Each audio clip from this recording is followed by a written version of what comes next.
Hola a todos. Lo primero, agradecer a Aureli Santos la ayuda para que esta tertulia se incluya en la Semana de Arquitectura 2020. Después le paso la palabra para que inicie el debate. Agradeceros a todos sinceramente vuestra asistencia. Espero ser breve, claro y telegráfico en la introducción del tema de debate seleccionado para hoy y la presentación de los invitados. He colgado unos consejos básicos sobre el funcionamiento de esta tertulia online a través de Zoom que están a vuestra disposición. Solo indicar las dos más básicas: apagar vuestro micro mientras no habláis para evitar interferencias. El idioma a utilizar es libre, que cada uno use la lengua que estime más oportuna. Ya traduciremos todo al inglés antes de su difusión. Primero presentaré yo el tema de la tertulia. Posteriormente daré paso a Manu Reventós, de Ingeniería Reventós SL, a Pierre Berglund, de DAC Enviro SL, y a Toni Casamor, arquitecto urbanista. A ver si conseguimos entre todos que en Barcelona se vuelva a hablar de arquitectura en mayúsculas, en libertad. Os pido, seamos rápidos y concisos en nuestras intervenciones. No estamos en Mediocristán, evitar hablar como animales. Estamos en Extremistán, como vegetales, con las redes a nuestra disposición. No estamos preparados para el cuarto cuadrante de Taleb donde estamos. Paciencia, costará, lo conseguiremos, no hay más remedio. El tema de hoy: cambio climático, arquitectura e ingeniería aplicada en Cataluña, reconstrucción del muelle del Port Forum. Dado como estamos, lo pasado y lo que viene, entiendo oportuno debatir al respecto. Mi opinión: la ingeniería, la arquitectura siempre ha variado el clima, de una forma u otra, voluntaria o involuntariamente. Tres ejemplos, existen multitud.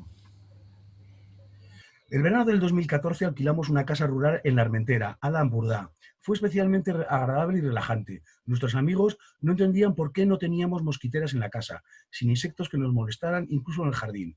Esto no pasaba en sus modernas casas. El misterio lo aclaró la dueña de la casa de la dueña. En el porche, encima del pozo, había un nido de golondrinas gracias al microclima creado en él. Todo un lujo. Tenemos mucho que aprender de la arquitectura tradicional anónima. La próxima vez que me encarguen una casa en el campo, no sé si será minimalista, deconstructivista o neoprovenzal, pero tendrá un pozo, en un porche, en la entrada de la casa. Personalmente, lo mejor del pabellón Mies van der Rohe es que es un oasis climático en Montjuïc. Después de visitar la montaña y sus edificios, es un placer visitarlo en pleno agosto. No tiene aire acondicionado, pero el frescor y paz que se siente al visitarlo no tiene precio. Sentarse a la sombra en el frío banco de travertino, contemplando el estanque, es lo más relajante de una dura jornada como anfitrión. Si hay algún arquitecto contemporáneo que puede considerarse como arquetipo en sostenibilidad, es Glenn Merkut. Toda su obra es una oda a la adaptación al medio, maestro en la configuración de espacios arquitectónicos donde la climatología es domada para el confort del usuario. Todo ello mediante sistemas económicamente minimizados y con la utilización de materiales reciclados e íntimamente relacionados con el territorio donde trabaja. El pabellón de invitados en su casa es un ejemplo de todo ello, donde se condensan todos los principios que emanan su obra: modernidad y tradición. Os recomiendo su detallado análisis, os dará muchas pistas hacia dónde tenemos que dirigirnos. Lo entiendo más que necesario. Impactados nos quedamos, mi hijo pequeño y yo, cuando vimos el dique exterior del Port Forum. Estaba destrozado. ¿Cómo era posible? Sé algo de estructuras y le dije a mi hijo que esto no tenía solución. Dique nuevo. Manu me dijo que no, se podía reparar, y él sabía cómo. Pensé que algún día me lo explicaría en detalle. El Foro Universal de las Culturas del 2004 fue el último gran evento internacional en Barcelona. Todos los partidos políticos y administraciones lo bendicieron. 16 años después, toca aprender de los errores cometidos. ¿Dónde está la tan aplaudida sostenibilidad? ¿Dónde está el ejemplo a seguir para luchar por el cambio climático? Con nosotros están algunos de los técnicos que lo configuraron y que ahora están intentando arreglar parte del entuerto. Si Manu nos explica técnicamente lo que ha pasado y cómo arreglarlo, nos dará pistas para aplicarlo en otros casos. Pierre está trabajando también en ello. Su experiencia en temas medioambientales nos ayudará. Tony, autor del proyecto urbano del puerto y colaborador con ellos en otros proyectos, puede darnos una visión de urbanista especializado en temas medioambientales. Lo más interesante, que nos explique su experiencia trabajando en equipo, fundamental para afrontar los retos del cambio climático en que estamos. Os los presento. Manuel Reventós Rovira es ingeniero de caminos, canales y puertos por la UPC desde 1982. Medalla Ildefonso Cerdá del Colegio de Caminos en el 2018. En 1995 fundó la Ingeniería Reventós SL. Diseña estructuras, desarrolla y supervisa obras civiles y de edificación, puentes, pasarelas, edificios, estructuras singulares, carreteras, ferrocarriles, obras hidráulicas, puertos y obras marítimas, paisajismo, urbanismo y mejora urbana. Está especializado en encontrar soluciones simples a problemas complejos, afectados por múltiples factores de carácter general o específico. Entiende que hay que controlar todo el proceso de construcción, desde la primera idea a su explotación. Plantea cada proyecto como un prototipo, como un artesano, utilizando herramientas y tecnologías avanzadas. Como base de partida, contempla la integración ambiental y estética. Pierre Berglund Viladeval es ingeniero agrónomo por la UPC de Lleida. En el 2015 funda DAC Environ SL, consultora ambiental con ingenieros y ecólogos experimentados. Aporta soluciones técnicas, innovadoras y ambientalmente sostenibles al medio para garantizar su calidad, tanto para empresas privadas como para la administración. Colabora con diversos centros de investigación, universidades y especialistas de todos los ámbitos vinculados a la calidad ambiental, suelos contaminantes, hidrogeología, calidad del aire, acústica ambiental, medio marino y biodiversidad. Tony Casamor Maldonado es arquitecto urbanista por la UPC desde el año 1996. En 1995 funda BCQ. Es profesor en varias escuelas de arquitectura de Barcelona, Escuela Politécnica Federal de Zúrich, Facultad de Arquitectura de Alghero en Cerdeña, Instituto Strelka en Moscú y la Universidad McGill en Montreal. Jurado en concursos y premios de arquitectura, da charlas y conferencias. Fue presidente de la Cámara de Arquitectos de Barcelona entre el 2010 y el 2013. Informa de los beneficios del diseño ecológico. Ofrece la adopción de materiales y sistemas constructivos contemporáneos sostenibles. Fomenta medidas ecoeficientes respecto al gasto energético. Analiza el ciclo de la vida de edificios y urbanizaciones. Reduce la contaminación mediante política ambiental del reciclaje y la reutilización, más allá de las normas medioambientales vigentes. Les paso la palabra.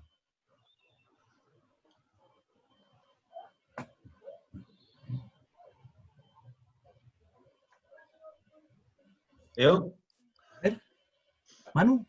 Manu, has de posar el micro, el micro. Ja l'he encès. Em sentiu o no? Em sentiu? Sí, se sent, se sent. Sí, Val. massa i tot. A veure, més que parlar del dic del fòrum, que també en parlarem, el fòrum del port del fòrum en general, volia estendre una mica més el port olímpic i el port de Badalona, que són un al costat de l'altre, una a continuació de l'altre, i que presenten unes característiques, en algun cas similars i en altres cas diferents. I això voldria ressaltar-ho. Tant el port olímpic com el port del fòrum es van projectar amb un condicionant arquitectònic molt dur i no es va atacar correctament les conseqüències d'aquest condicionant. El condicionant era que es veiés la línia del mar o de l'horitzó des de la cota de ciutat. En canvi, al port de Badalona, aquest condicionant no es va tenir en compte. El resultat és que el fòrum està matxacat pel Glòria. El port olímpic té problemes molt seriosos de rebassament. El port del fòrum té problemes d'estabilitat, de resistència. El port olímpic no. Però té uns problemes de funcionalitat brutals perquè les onades li passen per al damunt. Els dos ports, aquests tenen la cota de l'Espatller, del dic de Bric, a la 6, aproximadament. El port de Badalona el té a la 9. Evidentment, no es veu el mar des de la ciutat. El problema de prendre una decisió d'aquest tipus i no atacar les conseqüències és gravíssim. Les inversions que s'hauran de fer ara per reparar el port del fòrum i per protegir el port olímpic de les onades són de primer ordre, de l'ordre dels 6, 7, 8, 10 milions d'euros, que són aproximadament el que costa Del dic. Per tant, però són així. Prendre una decisió d'aquesta mena sense saber el que comporta i sense atacar les és un drama. El fòrum, a més, en els casos jo penso que hi va haver-hi que els enginyers que van portar endavant les obres estaven excessivament condicionats per les autoritats que havien decidit això. A vegades la gent s'ha de plantar. I probablement, si haguessin plantejat les solucions que s'haguessin hagut de fer per resoldre aquest problema, no m'estranyaria gens que les inversions haguessin sigut descomunals i no viables. Perquè s'anava al tanto a desconèixer les lleis de la física i de la naturalesa. A més, ara ens trobem amb una situació que és dramàtica, que és que cada vegada que hi ha un temporal es bat el rècord de les onades. Nosaltres ja fa temps que no ens creiem les estadístiques donades i dissenyàvem els ports amb alçades d'onada bastant superiors a les que ens deien les estadístiques i la normativa estàndard que s'havia de fer. El problema és que no són els límits i aquest és un dels problemes fonamentals del canvi climàtic. Això després ho extrapolaré també a les riuades, però penso que aquí estem en una situació molt complicada, molt. Al Port de Badalona no li ha passat res, evidentment. Estan reparant coses del mural del 17, però en el Glòria no li ha passat res extraordinari. Evidentment, això de no veure des de la ciutat al mar és un problema, no és que sigui una tonteria. Els ports, a més, tenen uns problemes de geometria de planta seriosos per les qüestions del que se'n diu l'agitació. Un dic d'un port ha de protegir els barcos de les onades, no ha de passar massa aigua per damunt del dic, sempre hi passarà, però no ha de passar gaire, això es quantifica. I a més, a dins del port no hi pot haver-hi un onatge massa extrem, de l'ordre del 1.000 metres d'onades ja és excessiu. La planta del port del Fòrum és un autèntic despropòsit en aquest sentit. No sé com es va dissenyar, no sé qui la va proposar i no sé com va anar, però cantonades agudes en un port són garantia de tenir problemes. Garantia segura. És segur que passarà. O sigui, cuidado en els dissenys fets per criteris exclusivament estètics. Cuidado, molt de compte, perquè en aquestes situacions les coses es poden complicar moltíssim.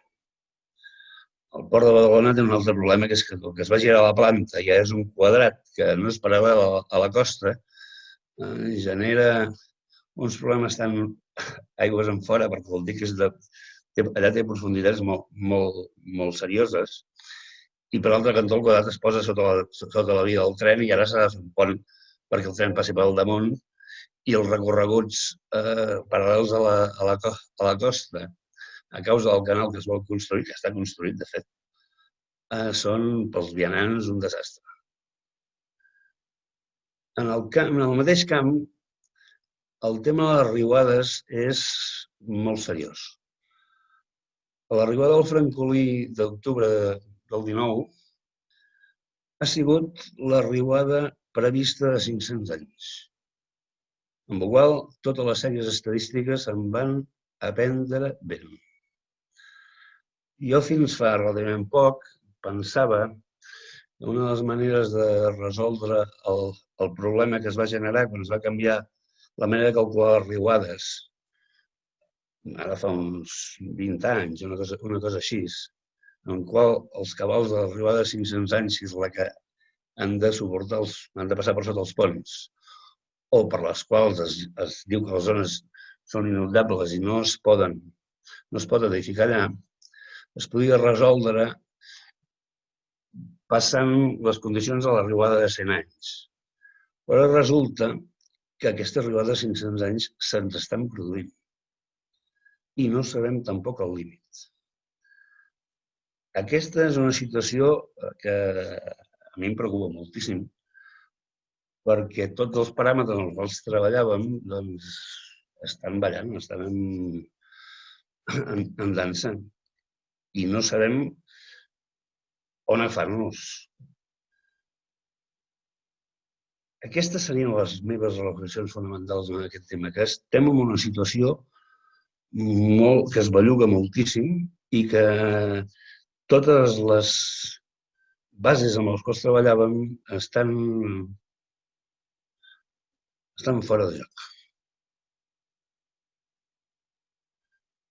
Puedes pasarle a otro. Vale. Manu, si acaso pasamos la palabra a Pierre, a ver qué nos comenta al respecto. Pierre, ¿puedes abrir el micro? Sí, ¿ya me oís? Sí. A ver, bueno, en primer lugar, o sea, yo he preparado un poco una presentación relativamente sencilla, pero para intentar explicar el tema del cambio climático en unos 10-15 minutos.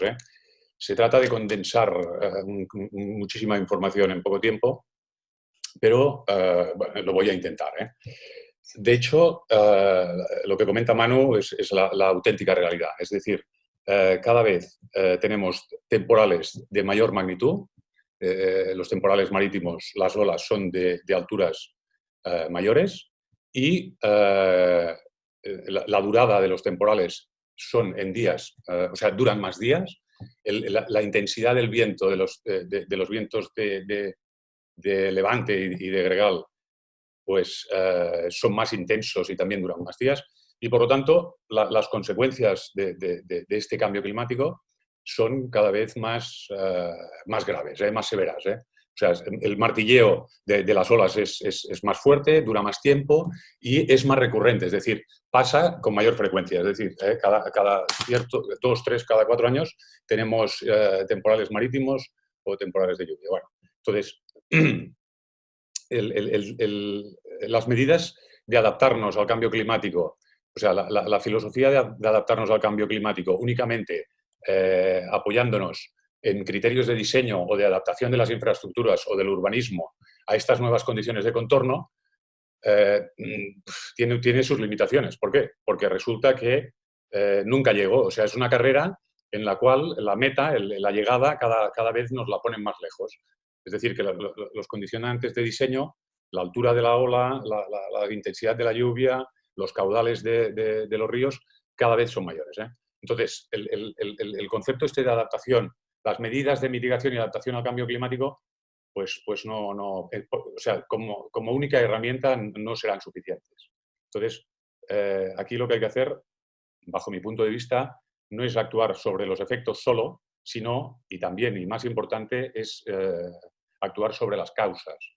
Las causas, o sea, el cambio climático, la palabra cambio climático yo creo que es... Hay otros países que utilizan otra definición, que no es cambio, sino que es impacto climático. Es decir, no es un cambio. Un cambio, cuando se habla de cambio climático, parece ser que puede ser motivado por dos orígenes. Por un origen, digamos, natural, unos ciclos naturales, o bien inducido por la actividad humana. Yo creo que en el tema está superado esta discusión. No es un cambio climático, sino que es efectivamente y radicalmente es un impacto climático. Y es un impacto climático causado especialmente por la emisión de los gases de efecto invernadero. Entonces, ¿qué quiere decir? Que si actuamos, o sea, si no actuamos sobre las causas del cambio, del impacto, no llegaremos a tiempo, no habrá manera de controlar estos efectos. Bueno, entonces, a nivel de emisión de gases de efecto invernadero, como bien sabéis, bueno, es multifactorial. Hay el tema de actividad industrial, hay el tema de actividad marítima, transporte marítimo, transporte aeroportuario, tema de movilidad urbana, etc. En cualquier caso, un europeo medio está produciendo por persona y año del orden de 6 toneladas de CO2 al año. Una persona que vive en Estados Unidos duplica o casi triplica la producción europea. Bueno, en definitiva, parece ser que todos los estudios dicen que lo ideal sería reducir en el año 2030 las emisiones de carbono per cápita, la reproducción per cápita, al 50%. Esto significa un cambio muy profundo de los hábitos de funcionamiento del sistema humano. Es decir, bueno, el tema del transporte marítimo, el tema de la movilidad en las grandes ciudades, el tema de transporte aéreo, que aquí también es uno de los grandes productores de CO2, todos esta manera de comportarnos o de actuar sin tener en cuenta la huella de carbono que tenemos cada uno, pues seguramente la tendremos que revisar. Yo en este sentido no soy pesimista, porque ya hemos hecho, y en Barcelona y en Barcelona, en el área metropolitana, y en el área mediterránea, ya se han hecho grandes cambios estructurales a nivel ambiental. De hecho, hace 20 años estábamos produciendo 1 kilo de residuos por habitante y día, y hoy hemos bajado a casi 1 kilo. Hemos pasado de 1,5 kilos a 1 kilo. Hemos reducido pues, una cantidad importante. A nivel de producción de aguas residuales, estábamos produciendo 160 litros por habitante y día y hemos bajado a 100. O sea que hemos reducido también significativamente. Pues a nivel de emisiones de carbono, hemos de hacer exactamente el mismo esfuerzo. Pero seguramente en un plazo de tiempo menor. No tenemos tanto tiempo como hemos tenido con estos vectores que os menciono, ¿no? Entonces, hay que buscar la fórmula de cambiar estos hábitos, de cambiar estas necesidades seguramente inducidas, no realmente justificadas, e intentar reducir las emisiones de carbono per cápita pues a la mitad dentro de 10 años. ¿Seremos capaces o no seremos capaces? No lo sé. Esto ya se verá. Yo creo que hay un principio que es el ser humano, la letra con sangre entra. Es decir, llega un momento que tomamos decisiones cuando vemos que la situación es grave. Como explica muy bien Manu, la situación yo creo que ya empieza a ser evidentemente grave porque las consecuencias o los efectos del cambio producen daños a nivel de grandes infraestructuras y a nivel de urbanismo, etcétera, pero también daños personales. Es decir, en el Francolí se produjeron víctimas mortales y en la cuenca del Mediterráneo este año pasado han muerto bastantes personas por efectos de las riadas.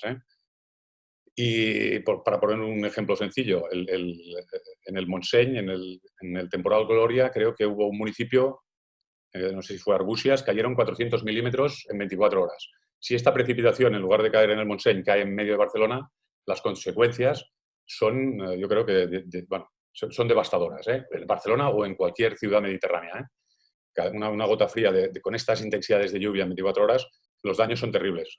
Solo os diré que ahora cuando se dibujan estaciones de metro, lo que es la dirección o de la boca del metro ya nunca se hace mirando hacia arriba en la calle, sino que se están diseñando todas, han girado y se dimensionan mirando calle abajo.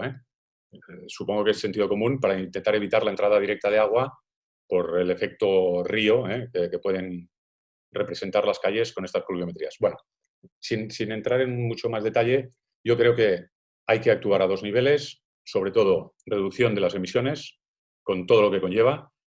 El tema del virus que nos ha tocado vivir, de esta catástrofe sanitaria, de esta catástrofe humana y todo lo que significa, tiene a nivel ambiental seguramente nos ha enseñado algo, y es que en el momento que nos hemos confinado todos y en todo el mundo, pues las emisiones de carbono y las emisiones de contaminantes en general se han reducido un montón y creo que es una evidencia suficientemente clara como para saber que si actuamos sobre los focos, si actuamos sobre las actividades que generan este tipo de gases o tal, pues enseguida la naturaleza es muy generosa y enseguida se corrige o se autorregula. Con esto quiero decir que, bueno, que hay que ser, yo creo que se puede ser optimista. Lo que pasa que ¿cómo conseguimos que haya una actividad económica que permita el mantenimiento de la sociedad y al mismo tiempo reduzca las emisiones de carbono en un 50%. Esto no es más que un reto, y es un reto que hay que afrontar, y a nivel de marco legal, y por aquí acabo, luego si queréis entramos en más detalles o en casos concretos, lo que sea, pero a nivel de marco legal, aquí en Cataluña hay una nueva ley de 2017 de cambio climático, en el cual obliga o establece que todos los proyectos, tanto de ingeniería como arquitectura, deben de calcular sus emisiones de carbono tanto en fase de construcción como también en fase de explotación. Y cualquier proyecto que se tramite siendo consecuente con esta nueva ley debe permitir una reducción de las emisiones a un horizonte temporal de estos de 10 años, debe de justificar que permitirá conseguir los objetivos de reducción. Es un gran reto técnico, no lo pongo en duda. Pero bueno, yo creo que los retos son interesantes. Cataluña y Barcelona siempre han sido una sociedad que ha admitido los retos. Hemos sido capaces de recuperar un espacio litoral que estaba absolutamente industrializado y degradado, con unos impactos ambientales fuertísimos, tanto de calidad del agua del mar como de residuos en las playas, etc. Tenemos un espacio litoral hoy que es extraordinario, reconocido en todo el mundo y por todo el mundo.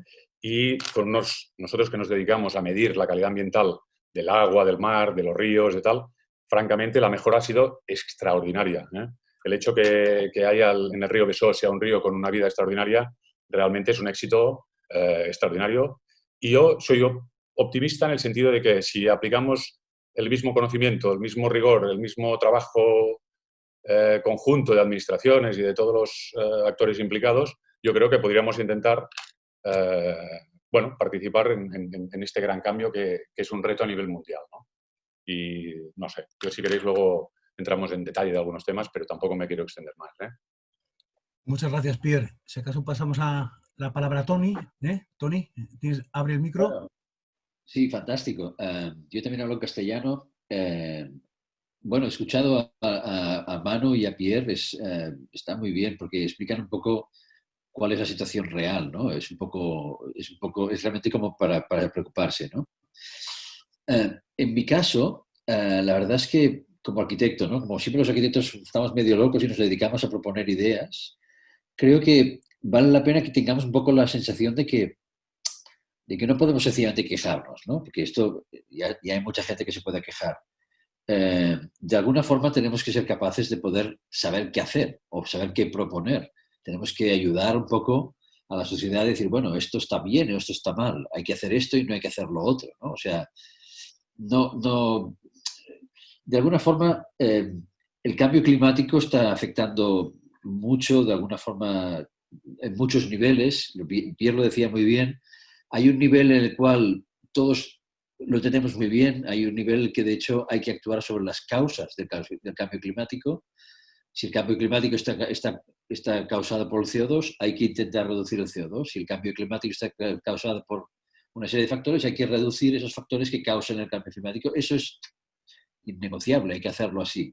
Eso nos afecta un poco más como ciudadanos, a todos, como votantes, porque a lo mejor podemos votar a partidos que son claros en ese sentido, o incluso como consumidores, podemos consumir productos o no consumir productos que son más sensibles o que están trabajados o que han implicado menos ese esfuerzo energético, etcétera, etcétera.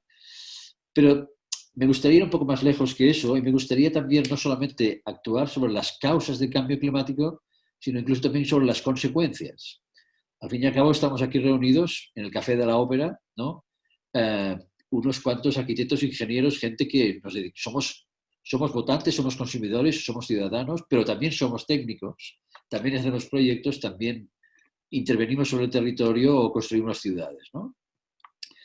Y creo que vale la pena como empezar a pensar en qué nos afecta como arquitectos y como ingenieros, cómo podemos hacer algo, cómo podemos aconsejar a un político que proponga, ¿no? Ahora me estaba explicando Pierre el tema de que todos los proyectos tendrán que tener un informe y justificar que... Bien, seguro que está bien, pero ¿y si el proyecto es una cosa que no hay que hacerla? Y que está mal el proyecto en sí, que ese tipo de edificios no hay que hacerlos más. A lo mejor el informe es lo de menos, a lo mejor hay que plantearse que hay tipos de edificios que no hay que hacer, sencillamente. Entonces eso no lo dice el informe, ya no hace falta justificar si cumple o no cumple, sencillamente es que ese proyecto no hay que hacerlo, ¿no? Por ejemplo, ¿eh? Entonces he hecho, dándole vueltas, he hecho como una lista de cosas que se pueden proponer. Entonces la he puesto un poco como ordenada en cosas que no hay que hacer, cosas que hay que dejar que hacer, y hay que dejar de hacerlas porque las hacemos mal, y cosas que hay que hacer, que sí que efectivamente ahora nos hacemos y que habría que hacerlas, o que hacemos poco y que habría que hacer más, ¿no? Lo digo porque sí es como fácil de ordenarse, ¿no?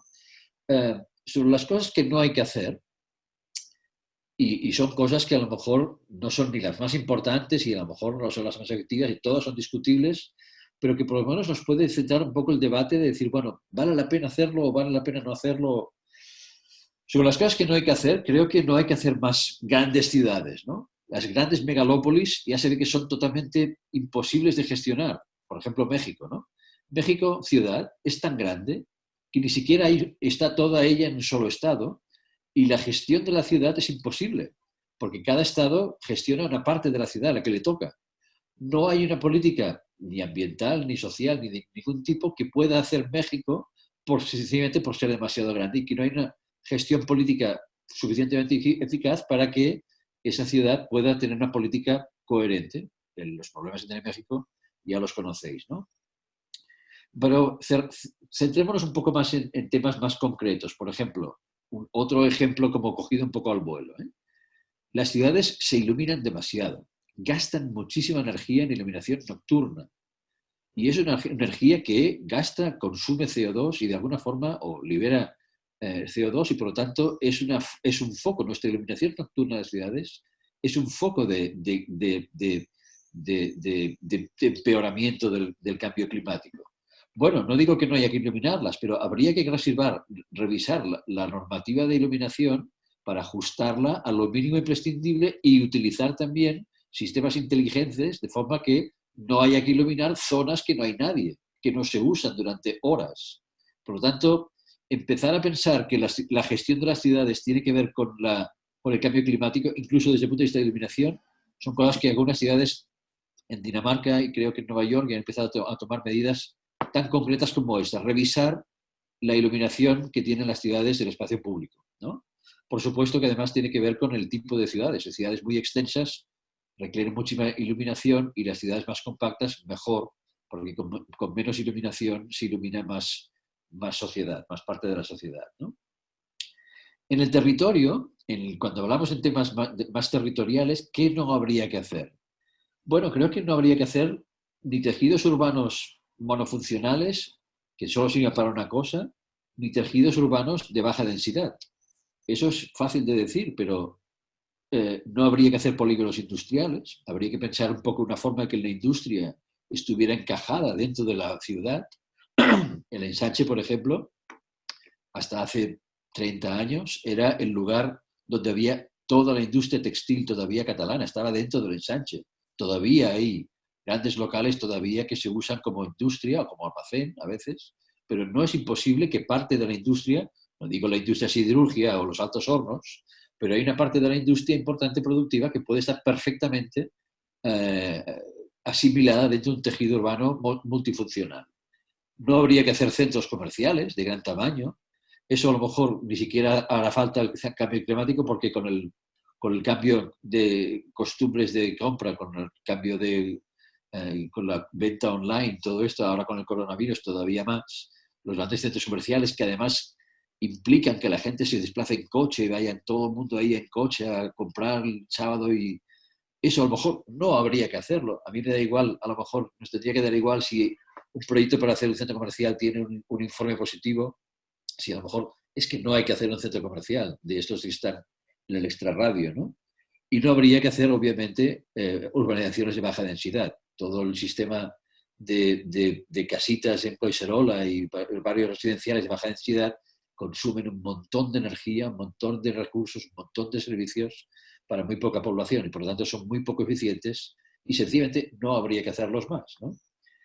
Entonces me diríais, bueno, ¿y qué sí hacer? ¿Qué podemos hacer a favor del cambio climático, ¿no? A favor de la reducción de los efectos del cambio climático? Bueno, en las ciudades se me ocurre, a escala urbana, digamos, se me ocurre algunas cosas, yo diría que muy sencillas. Por ejemplo, se me ocurre rehabilitar más, pensar siempre en, antes de construir edificios, intentar rehabilitar los que tenemos, sean del siglo que sean, y siglo a lo mejor de los años 70. Puede ser que a lo mejor habría que revisar los edificios de los años 70 y rehabilitarlos lo más posible antes de construir los nuevos, aunque seguramente habrá que construir más edificios nuevos igualmente, ¿no? Pero todo lo que significa aprovechar en lo máximo el parque de viviendas o el parque arquitectónico existente, siempre seguro que irá a favor de la reducción del cambio climático.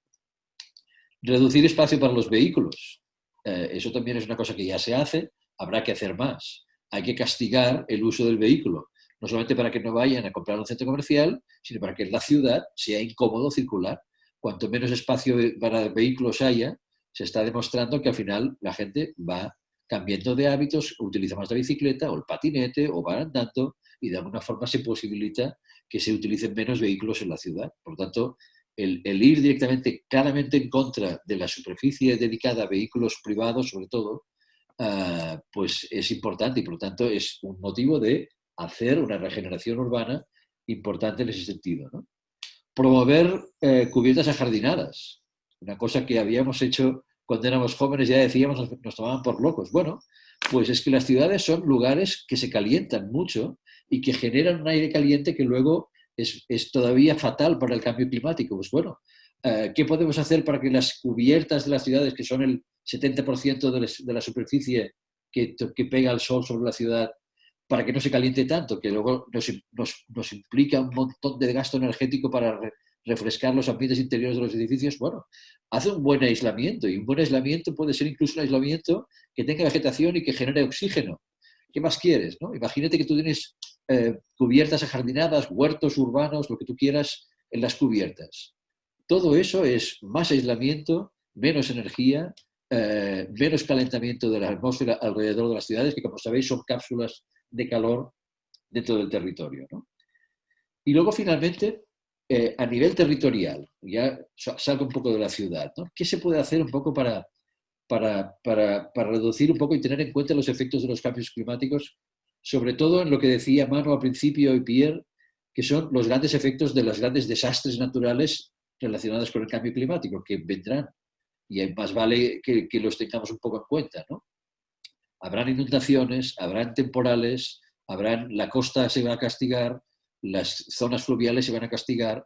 Por lo tanto, digamos, hay que saber un poco que esto va a venir y hay que saber gestionarlo, y creo que hay que pensar un poco en positivo, que seguramente no podemos poner muros en la costa ni podemos poner canales en todos los ríos para que no se desborden. Eso será imposible, incluso contraproducente. Por lo tanto, pienso que habría que establecer como zonas de riesgo climático, zonas de riesgo de cambio climático, zonas de riesgo en cuanto a que seguramente estarán sobre todo en la costa y en los ámbitos fluviales. ¿Y por qué no crear grandes parques naturales fluviales y grandes parques naturales de costa?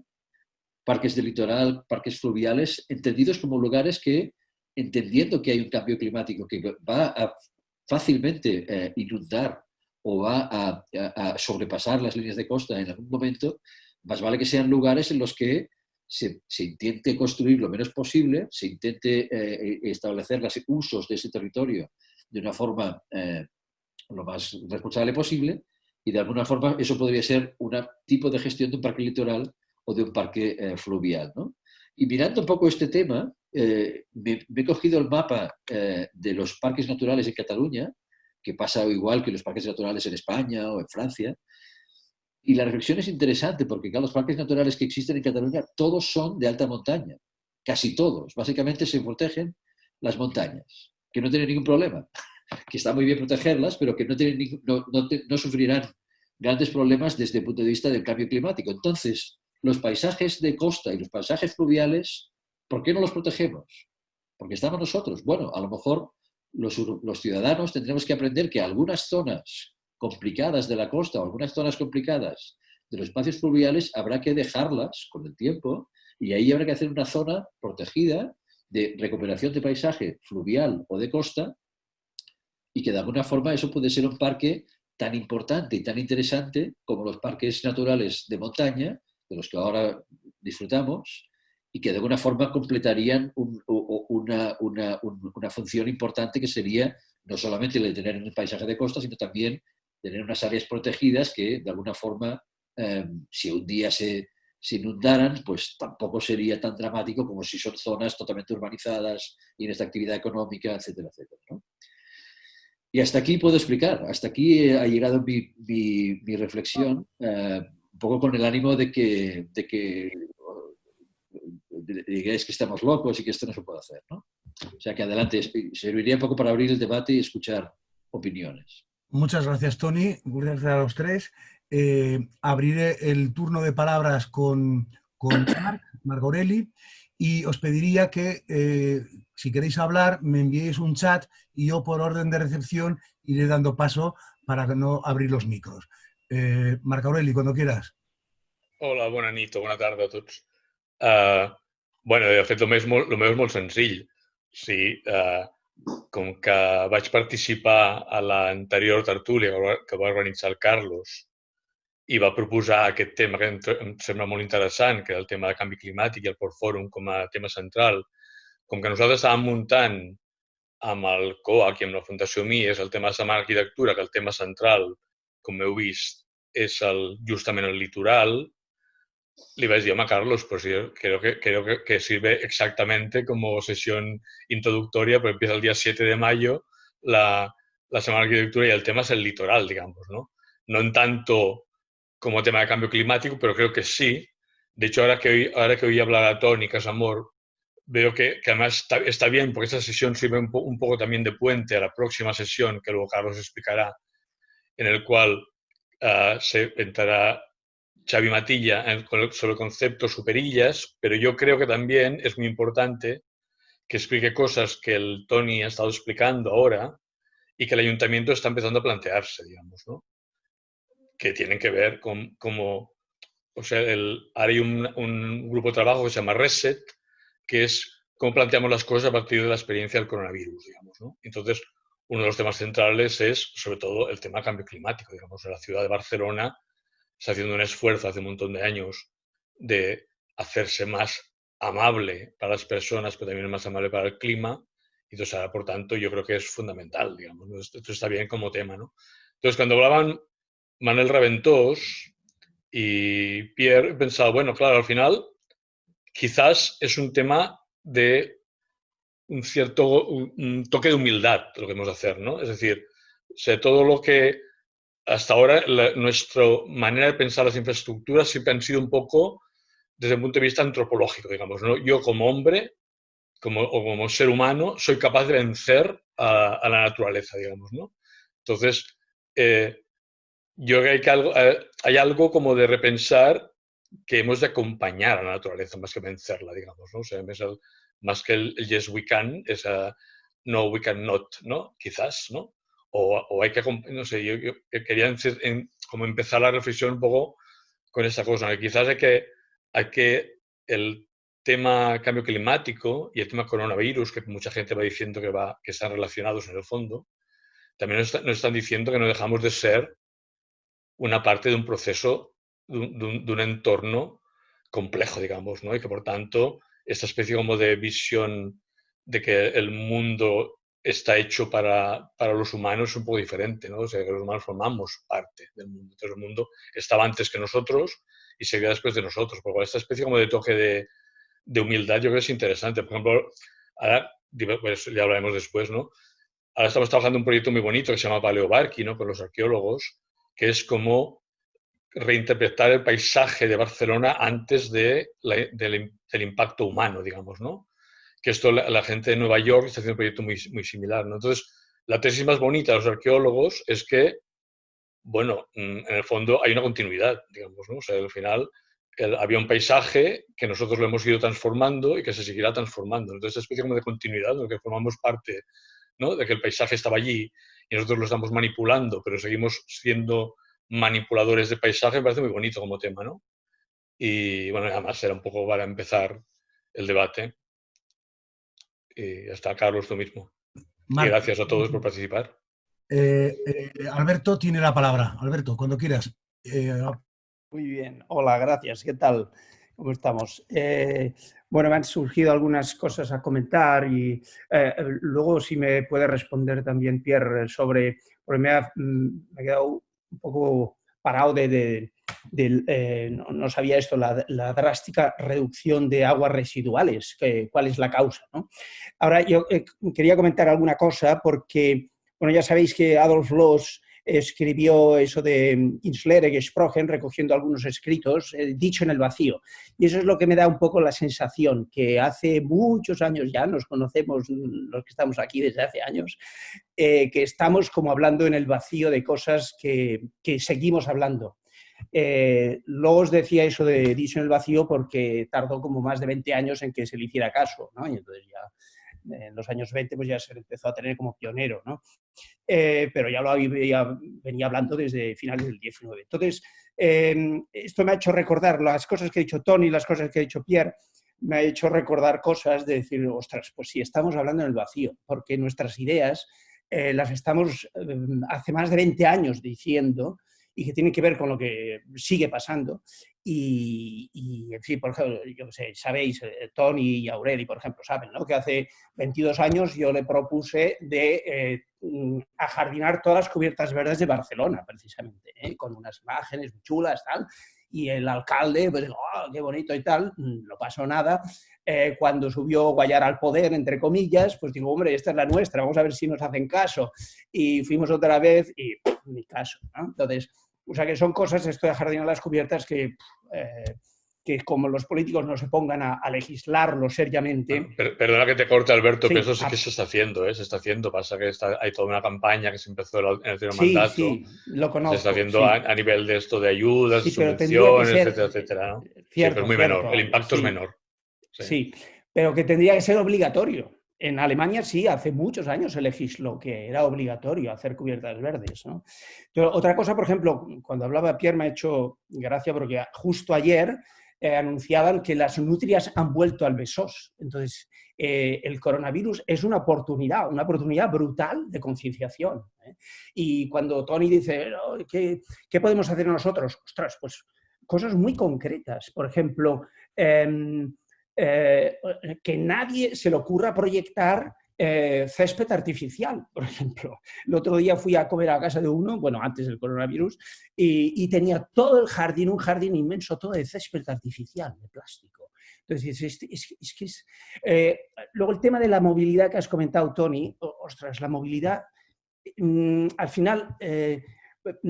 o sea, vayamos a buscar la solución por otro lado, no a negarla, sino ya se está, eso sí, cada vez más implementando el coche eléctrico, coche pequeñito, coche eléctrico, que hace un 4x4 gigantesco con unas ruedas de Panzer caminando para ir a la peluquería por la ciudad. Es que son cosas que dices, como los políticos no se pongan un poquito serios, pues seguiremos así. Entonces, por ejemplo, esto que decías también de la iluminación es muy interesante, porque joder, hace 15 años que hice el primer limonero genéticamente modificado para que diera luz natural, bioluminiscencia, que llevamos 15 años investigándola, ¿no? Y eso te ahorrabas efectivamente todo lo que es...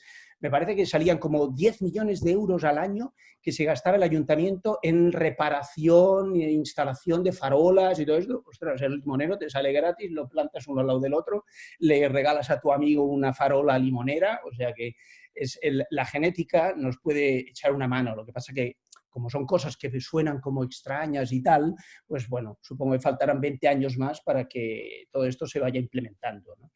Pues nada, oye, gracias por la invitación, Carlos. Nada, Alberto, gracias por el apunte. A ver, Jaume, ¿quieres hacer una pregunta a Pierre? Adelante, Jaume, abre el micrófono. Hola, buenas tardes. Bueno, saludar a los amigos. Está por ahí el Iñaki Vaquero y algunos amigos, el Jaume Arderiu, que me hace mucha ilusión verlo cuando realmente no nos vemos. Hola. Bueno, a ver, para Pierre, en estos días de confinamiento he leído bastante sobre París por cuestiones que no vienen al caso y ellos están muy metidos en un afán respecto al tema del impacto climático sobre los bosques urbanos. Es decir, la idea es, bueno, esto los americanos ya le llaman el rewild, o sea, volver a la naturaleza salvaje. ¿Crees que realmente incrementar a saco la cantidad de vegetación en la ciudad puede revertir todos estos problemas? Tony hablaba sobre la generación de CO2 y el aumento de temperatura, etcétera, etcétera. A ver, Sí, adelante. tenía el micrófono cerrado. Sí, a ver si soy capaz de responderte de forma sencilla y escueta, ¿eh?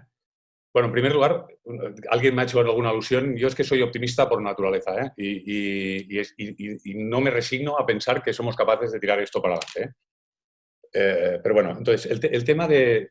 Mira, te plantearé una visión de las cosas que es... Actualmente conviven o coexisten dos sistemas, ¿eh? Uno que son los sistemas naturales y otro que son los sistemas artificiales. Yo le llamo a sistemas artificiales todos aquellos que interviene el hombre, ¿eh? Y los sistemas naturales, me refiero a los sistemas en los que la huella o la presencia del hombre es minoritaria, ¿eh? Que no tiene incidencia. Entonces, los sistemas naturales se caracterizan por no necesitan energía, o sea, no tienen una entrada de energía más que la energía del sol. A nivel de ciclo del agua, el agua que entra es el agua que sale. O sea, es un ciclo cerrado, ¿eh? A nivel de materia, de entradas de materia, no entra. O sea, toda la energía que entra del sol, las plantas la transforman en biomasa y funciona todo el ciclo natural. Y tampoco genera residuos, porque sus residuos se los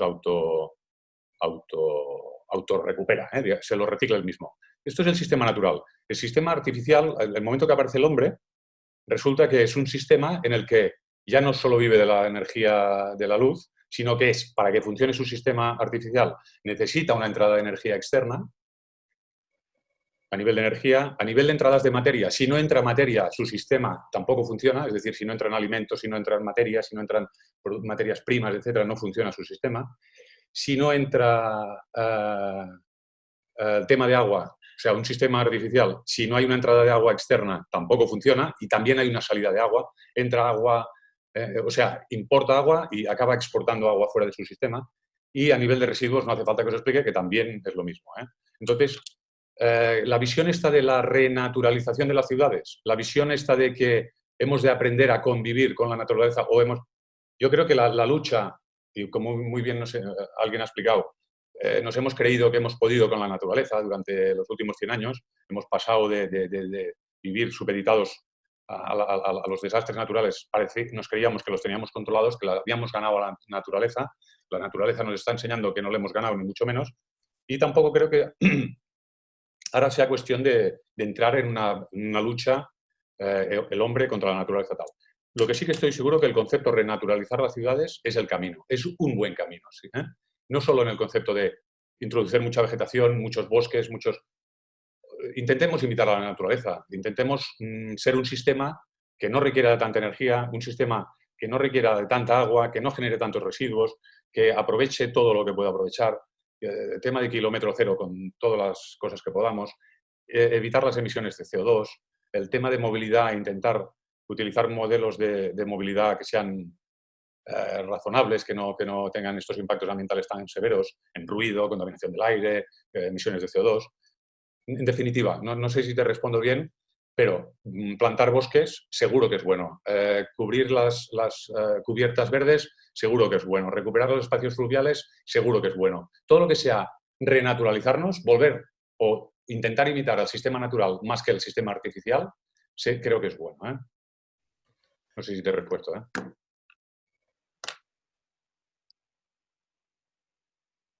Sí, gracias.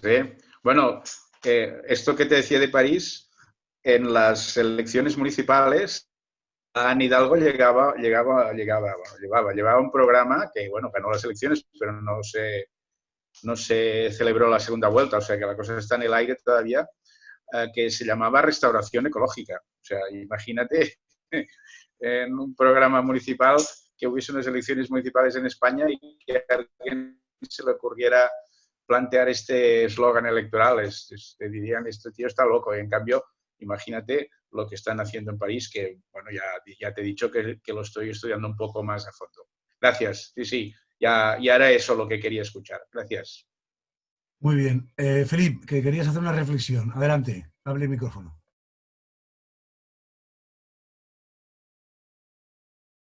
Felipe, ¿me oís? ¿Me veis? ¿Qué tal? Sí, Felipe, te oímos. ¿Qué hay, Carlos? ¿Cómo estáis todos? Bueno, a mí siempre me da muy buena impresión esa visión positiva y aproximación a la realidad de los ingenieros, ¿no? Las infraestructuras. Que yo creo que es decir que tengo una afinidad con eso y me alineo mucho con eso. Por tanto, digamos, eso me ha gustado mucho, ¿no? En ese sentido, es que veo que finalmente la infraestructura es la capacidad esa de focalizarse de una forma eficaz en respuestas concretas a preguntas concretas, que esos son los ingenieros y que yo creo que eso los arquitectos debemos aprender mucho de eso, ¿no? Y en la realidad es que todas esas infraestructuras, me atrevería a decir, pasado el tiempo, hablan perfectamente y se alinean con lo que diríamos nosotros la historia del arte, ¿no?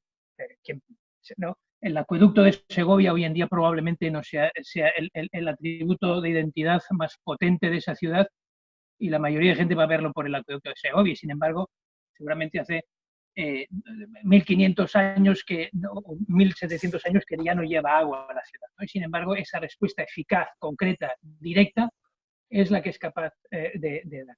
O los márgenes de estos muros de piedra de márgenes de las montañas para hacer campos en ellas. Una vez ya no hay campos, eso se convierte en paisaje y tenemos en cuenta eso como paisaje, ¿no? En ese sentido, yo lanzaría, ¿no? Yo creo que las infraestructuras son respuestas ilustradas, ¿no? Cuando Tony decía, no deberíamos hacer ciudades megalópolis. No.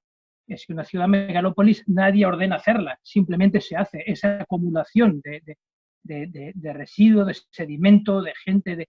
Y yo conozco bien la Ciudad de México y dentro de la Ciudad de México hay barrios encantadores, extraordinarios, con una energía tremenda, fantástica, ¿no?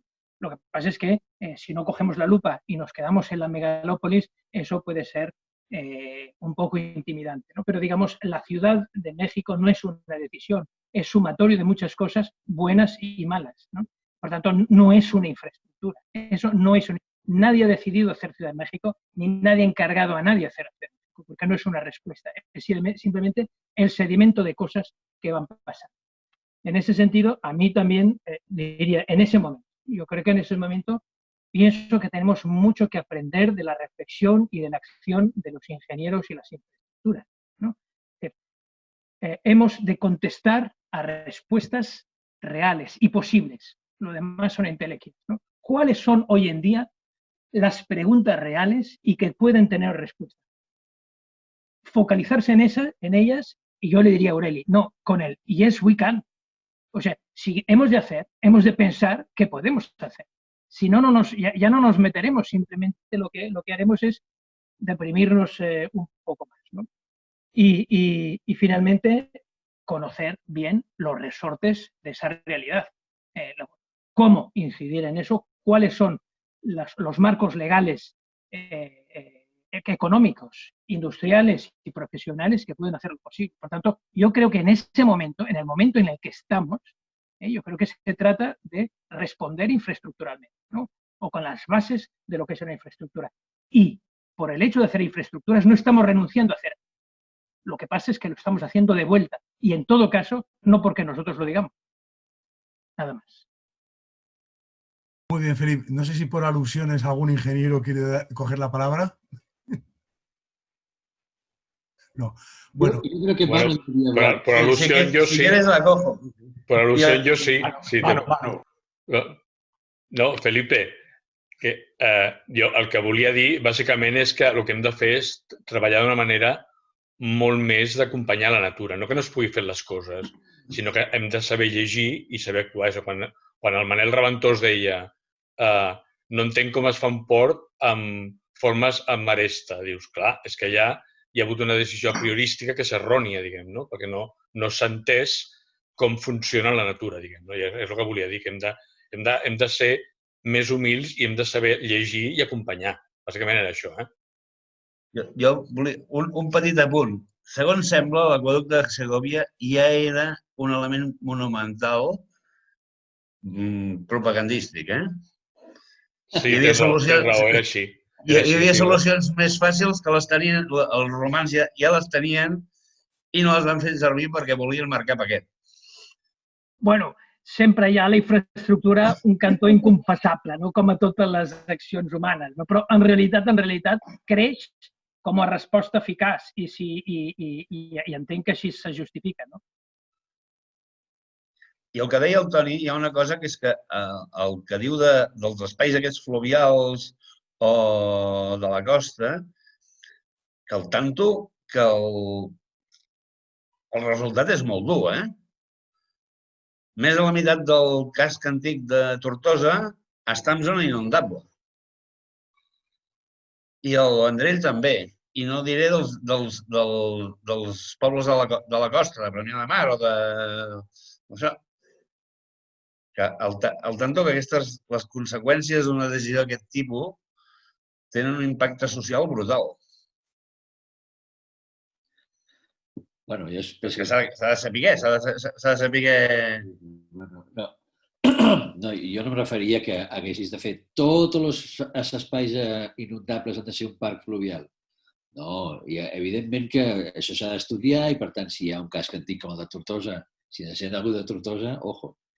No, doncs igual aquest s'haurà de protegir, no?, d'alguna forma. Però, en general, moltes parts del territori potser ara ni tan sols són inundables perquè no estem previstos, els períodes de retorn no són els que es calculen i potser d'aquí un període de retorn de 500 anys vindrà molt més aviat del que sembla amb el canvi climàtic i, per tant, zones que no són inundables igual convindria començar a protegir-les o començar a convertir-les en un parc fluvial també tenint en compte aquest aspecte climàtic que fins ara no s'ha tingut tant en compte. No? Només volia dir això.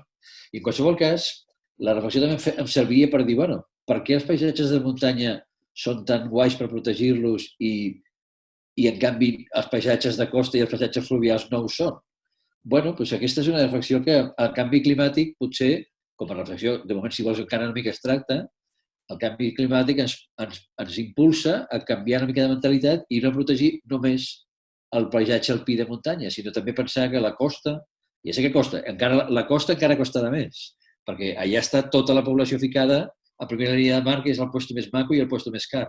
Clar, és molt fàcil de dir, ja ho sé, que és molt fàcil de dir, mira, crearem un parc fluvial, que això també, o un parc de costa que també es protegirà o d'alguna forma serà un coixí o el que sigui. Vale? Molt fàcil de dir i molt difícil de fer. Evidentment que ho sé, però clar, suposo que hi ha coses que un temporal és inqüestionable, una pandèmia és inqüestionable i coses que pensaven que no faríem mai, com quedar-nos 2 mesos tancats a casa, doncs les hem fet, perquè no hi ha ningú més remei. Si ens va la vida, ho fem. I després un dia pensarem que si ve una onada de 15 metres i s'emporta 50 cases, doncs potser millor que les traiem abans. No sé, comencem a pensar aquestes coses. ¿No? Penso, no sé. Tengo una palabra. Pep quería hacernos una reflexión. Pep, coge el micrófono. Hola, oye, muchas gracias a todos y impresionante. Yo he empezado escuchando a Manu.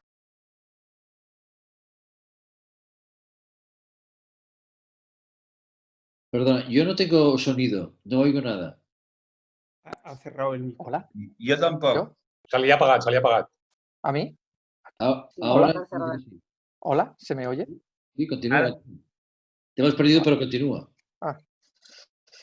Bueno, es que soy un poco disperso, entonces me pierdo. Pero empezando con Manu, cuando hablaba del desastre, de lo que era la infraestructura preparada que se hace en contra de la naturaleza o de las corrientes o del mar o de lo que es la lógica, ¿no? Y me vais a perdonar que diga, yo he estado 12 años viviendo fuera, en un país donde cuando llueve no llega a los 400 milímetros, pero sí a los 250 o a los 170, y que vuelves a casa con el agua por el ombligo y no piensas qué es lo que te ha tocado la pierna, sino que sigues caminando. Entonces, y que realmente hace muchos años y que tienes en consideración pues lo del cambio climático, cuando hablan de 1 centímetro, pues ahí se ve de otra manera, porque ya vives con el agua y todo se construye de esa manera, con palafitos, levantado, sabes los niveles, dónde llega el agua y dónde no puedes construir si no quieres que la naturaleza te lo lleve. Y yo creo que en Europa, que aquí lo que hace falta es un poco más de humildad.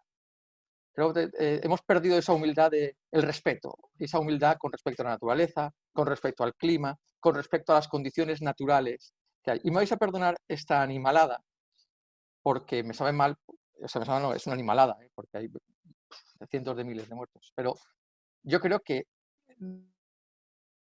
necesitamos un COVID cada 5 años. Y ahora me vais a perdonar, porque he escuchado en las ciudades. Se ha vuelto... no te hemos oído. Repite la animalada porque no la hemos oído. Ajá. La animalada, bueno, la hemos imaginado por eso. Creo que hace falta un COVID cada 5 años, porque el COVID ha recuperado oír pájaros en las ciudades, ha recuperado ver un cielo azul sin polución, ha recuperado una tranquilidad y un asentamiento de poder volver a pensar y repensar. Y en cambio, un aire limpio. Y entonces, lo que decía Pierre antes de esa reducción de residuos y de lo que hace la gente personalmente, esas reducciones se han conseguido sin parar fábricas, se han conseguido sin parar industrias, se han conseguido con los coches, se han conseguido con el transporte, con los aviones. Bueno, en 2 meses se ha habido una reducción de polución mucho mayor que cualquier esfuerzo que se haya hecho en los últimos 15 años. Mucho mayor. Y que llega mucho más allá del esfuerzo individual de voy a reciclar. Porque el término reciclaje lo entendemos aquí en España, en Baleares, de una manera completamente distinta, que para unas tasas reciclas, al final generas más gasto energético con el sistema reciclando europeo que con el que veo yo en Asia, que es que te llega una tribu de 30 tíos y no dejan nada. Se recicla todo, la madera, el hierro, el hormigón, los ladrillos, las baldosas, las sacan una a una, luego las venden más caras porque los europeos que están allá las compran porque son baldosas de hace 100 años. O sea, es como una cosa tremenda. Entonces, yo creo que eso se ha perdido. Y creo que nos hace falta ese paralizar, porque lo de crear, el otro día Izaskun Chinchilla me decía, oye, hace falta menos plazas duras y más árboles. O sea, no hace falta tanta cubierta verde, me sabe muy mal. Hay mucha plaza dura de la época de los 90, del 90. A ver, Barcelona es un ejemplo, o sea, no nos engañemos. Y otro mucho, los arquitectos hacemos plazas duras. Oye, cuando a lo mejor lo único que hay que hacer es sembrar árboles, porque sembrando árboles solucionamos muchos más temas. Además, crean sombra, son espacios donde la gente puede ir a pasear, que generan un ecosistema, que además aumentan el CO2. Y eso también se ha perdido, porque consideramos a crear. Y fijaros que a veces pensamos, y hay una cosa que me ha dado mucho miedo, Alberto, cuando ha dicho obligatorio cubierta verde, y luego lo que más miedo me ha dado. Es que hasta que los políticos no se pongan serios. Pero cuando es que es imposible. O sea, eso va en contra de la naturaleza. O sea, los políticos nunca se pondrán serios. Ellos tienen que ir vendiendo cada 2 años y claro, es imposible un proyecto a largo plazo. O sea, después de haber vivido 12 años en una república democrática popular, lo que queráis, del pueblo, que es o haces lo que yo te digo o te suelto una hostia. Entonces, al final se hace, ¿no? Pero al final se han confinado, no confinado, reciclan, han quitado la pobreza de una manera brutal y tienen planes a largo plazo. En cambio, incluso moviendo ciudades, megalópolis, porque como todo el sur del Mekong por el cambio climático, se está inundando mucho más de lo que tocaba, hay que mover ciudades de 6 millones de habitantes y trasladarlas. Porque claro, si hacemos un parque fluvial, la gente sigue viviendo. Entonces hay que llevarlos a algún sitio. Una lástima porque debes tener un virus en el micro que no te están cortando. Pues nada, ya está. Sorry. No sé si hay algún aludido a... Por alusiones, sí. No, a ver, yo es que no veo difícil que de manera masiva se hagan los cambios como efectivamente sí lo hemos conseguido con el COVID. Ha sido brutal. Por eso decía que es una oportunidad el concienciarse, el darse cuenta como un cambio masivo tiene un impacto buenísimo. Pero como eso espero que no pase, que cada 5 años tengamos un COVID, sí que últimamente yo lo que intento es escribir por todos los lados que puedo, aludiendo a la responsabilidad personal. Y siempre recuerdo, hace muchos años ya, Jorge Wagensberg, que en una de las conferencias estaba ahí hablando, tal, y entonces yo le pregunté, eran los tiempos en que empezaba a haber demasiadas medusas en el Mediterráneo y entonces no había manera de bañarse sin que te picaran por todos lados. Y entonces una pregunta así como, oye, ¿qué se puede hacer para bañarse tranquilamente sin las medusas? Y me soltó una cosa que la estamos viviendo hoy, que es no comas cerezas en Navidad. Nada más. No me dijo nada más. No comas cerezas en Navidad. Y efectivamente, a mí me gustaba comer cerezas también en Navidad. Desde ese día te aseguro que no he probado ni una puñetera cereza en Navidad. Entonces, y voy siempre mirando las etiquetitas y, ostras, están todos los súper llenos de... en uno de los países productores de uva más potentes, están llenos de uvas del Perú y de Chile. ¿Y cómo vienen esas uvas del Perú y de Chile? Y las cerezas en Navidad, ¿no? Entonces, es un poco a lo mejor el COVID, lo bueno que tiene es un cambio de chip hacia la responsabilidad personal y entonces sí que no harán falta políticos. Yo no corto nunca la hierba en el jardín. O sea, me gusta tenerla pues salvaje. Y es impresionante ver ahora que ya no cortan la hierba en los parques, sales al parque y es precioso. Cómo las flores están pero brotando de una manera que no las has visto en la vida. Entonces, claro, esto es biodiversidad, naturaleza al poder, etc. Y nos hemos de concienciar un poquito que quizá la manera de mover todo es si cada uno pone su granito de arena desde el sitio donde estamos. Los ingenieros como ingenieros, los arquitectos como arquitectos, los consumidores como consumidores, y si dejamos de comprar, pues eso, los 4x4 y nos compramos un cochecito más sostenible, pues entre todos lo haremos, ¿no? Muy bien, Alberto. No tengo la palabra de nadie más. No sé si hay alguien que quiere decir algo. A mí sí que me gustaría comentar lo que ha dicho Tony respecto al tema de la rehabilitación. Yo creo que aquí está una de las claves. Además como arquitectos. Creo que tenemos un parque inmobiliario que está hecho polvo y que no sirve. Yo creo que tendríamos que reflexionar sobre si hay que construir más o hay que dejar de construir. O sea, solamente con rehabilitar lo que tenemos y ponerlo bien para que funcionen todos los sistemas que estáis comentando, hay trabajo pero para muchos años. Y no hay que empezar a replantearse el territorio o cómo colonizar el territorio. El territorio hay que dejarlo en paz.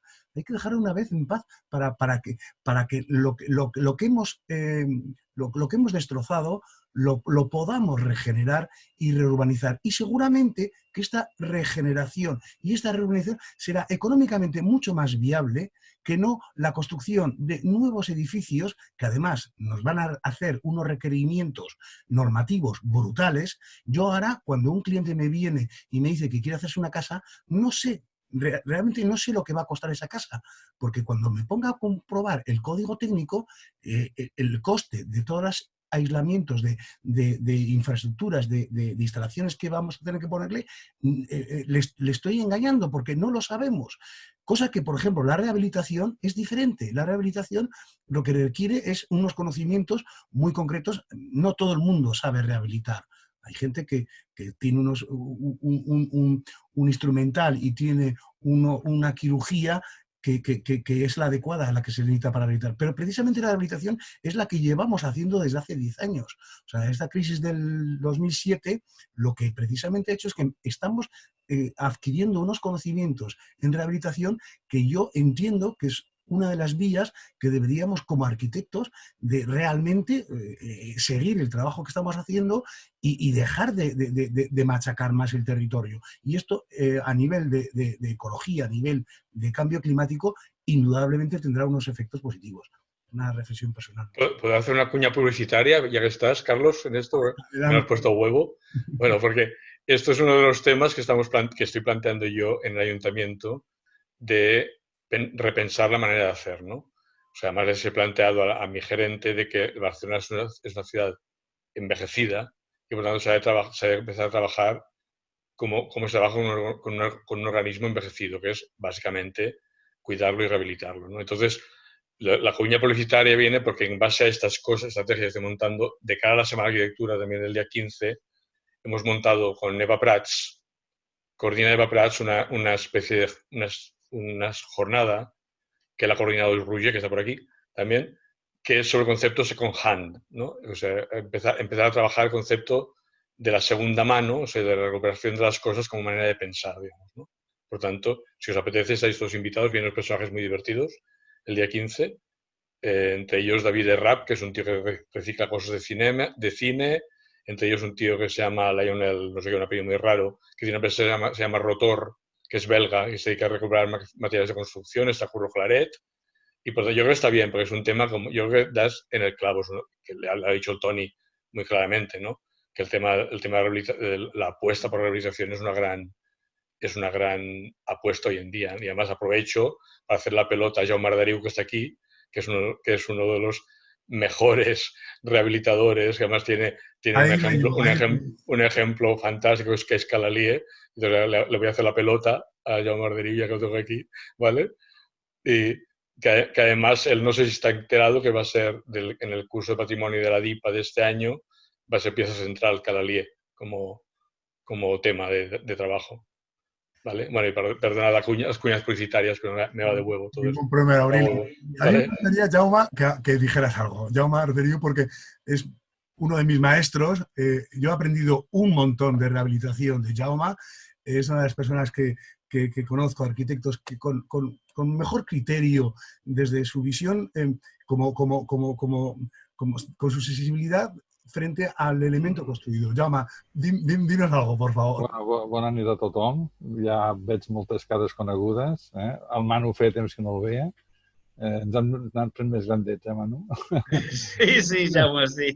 Portàvem els nens a P3, no? I ara estan tots fent màsters a la universitat. Però, bueno, res, jo l'únic que volia comentar, que quan vaig acabar la carrera, jo ja havia fet primer paredor, després vaig ser arquitecte, i quan vaig acabar la carrera pensava que encara no sabia res i anava mirant els llibres dels italians, que en aquell moment els italians ja sabien que era rehabilitació, i aquí la rehabilitació era una cosa, doncs, bueno, per pijos, no? Vull dir que els edificis, quan estaven vells, es tiraven i s'ha acabat, i no rehabilitaven ni Déu, no? I els arquitectes també és veritat que a l'escola estava molt mal vist que el sortir dediquessis a rehabilitació, perquè el que havies de fer, home, he de fer grans obres d'art, no? Sales superxulos, edificis, hospitals i tal. La veritat és que Barcelona, que té el municipi és molt petit, ja no té espai per créixer, li toca rehabilitar. I a més tenim la sort de que tota l'edificació que tenim, la majoria de part, està feta amb obra de totxo massís, no? De maó, i bigues de fusta i de ferro. Això ens permet rehabilitar amb molta més facilitat. Els edificis de formigó i sobretot amb forjats reticulars aquests seran bastant més complicats, no? I a més, el que jo entenc sempre és que a l'edifici és com arriba un moment que l'edifici ja ha perdut la vida i s'ha de tornar a donar una altra vida, no? S'ha de posar al dia, s'ha d'aïllar acústicament, energèticament, se li ha de donar més facilitats d'accés, s'ha de posar al dia. I això s'ha de fer perquè no podem estar tirant contínuament edificis i anar a agafar material verge de la natura, portar-lo, tirar-lo allà per fer una casa i després fotre la runa en el d'això. Vull dir, cada vegada estem entrant material bo i traient material dolent de la ciutat, no? Vull dir, de molt baixa qualitat. I això s'ha d'evitar, no? I a mi sempre és una cosa que m'ha agradat rehabilitar. Per què? Perquè primer t'has de saber la història de l'edifici, aprendre els oficis que es feien en aquella època, que moltes coses són molt sàvies i que estaven més ben fetes del que estem fent nosaltres avui en dia, no? I jo sempre animo la gent, no? Que sempre es poden rehabilitar les coses. abans de tirar-les s'ha de mirar molt bé i sempre es poden aprofitar. Els anglesos, amb tot, no? Tot ho aprofiten, no? Fins i tot una cadira la restauren i l'aguanten. Nosaltres la fotem a la basura, no? Doncs amb tot hauria de ser així. I a més, sobretot les cases que valen un dineral i els edificis històrics, doncs s'ha rehabilitat. Sí que és cert que també hi ha vegades que s'ha rehabilitat edificis per rehabilitar. Vull dir que seria millor tirar-los a la terra perquè val molt més i no té cap interès, no? Però tot el que és l'Eixample, tota la construcció que està a l'Eixample, les fàbriques de Poble Nou, que és el que nosaltres vam rehabilitar, la fàbrica Cavalier, doncs sí que val la pena, perquè es recupera també la història, no? Del lloc, de la gent, no? Que ha estat allà. Recordo que venia gent que diu jo vaig estar aquí treballant a Can Fabra i Quats, quan vam rehabilitar la primera que vam fer la biblioteca, no? La gent venia i bueno, em va quedar molt contenta. No sé, és tot... La ciutat s'ha de renovar, però ja ha de quedar una petjada, no? I a més, jo penso que quan hi ha època de crisi, tothom es dedica a fer cursets de rehabilitació perquè és la manera de recuperar, no? Perquè la rehabilitació mai té crisi. L'obra nova sí que en té, però la rehabilitació sempre és com anar al metge, no? Sempre al final, per molta crisi que hi hagi, al metge hi has d'anar. Muy bien. Yo voy la palabra, quiere comentar algo sobre la administración pública y la rehabilitación. Jaime, puedes hablar el micrófono. ¿Puedo decir una cosa? ¿Puedo decir una cosa? Soy Tony. No, que estoy de acuerdo con Jaume Arderiu. La verdad es que me parece muy importante, sobre todo porque creo que muchos de nosotros, yo me incluyo también, tengo todavía como la sensación errónea de que cuando se habla de rehabilitación se habla de patrimonio, ¿no? Rehabilitamos edificios porque tienen valor patrimonial y como no se pueden tirar, entonces no hay más remedio que rehabilitarlos, ¿no?